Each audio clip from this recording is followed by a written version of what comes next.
வானத்திலே மென்மையாக மிதக்கக்கூடிய மேகங்கள் நம் கண்களுக்கு இலகுவாகவும் வெண்மையாகவும் தெரிகின்றன. ஆனால் அந்த மேகங்கள் உண்மையிலேயே எவ்வளவு எடை கொண்டிருக்கும் தெரியுமா? இந்த மேகங்கள் விஞ்ஞான ரீதியாக கணிக்கப்படும் பொழுது மிகப்பெரிய எடையை கொண்டிருக்கின்றன.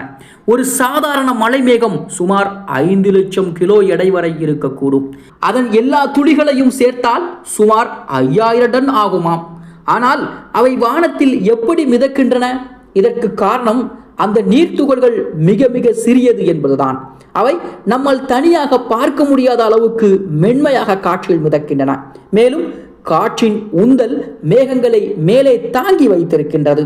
மேலும் மேகம் முழுக்க நீர் இருக்கவில்லை, வெறும் 1% மட்டுமே நீர். மற்றவையெல்லாம் காற்றும் நீர்வாயும் தான் இருக்கிறது. அதாவது வானத்தில் மென்மையாக மிதக்கக்கூடிய மேகம் கீழே வந்தால் ஒரு நீர்ப்பெருக்கமே ஏற்படும் என்பது குறிப்பிடத்தக்கது.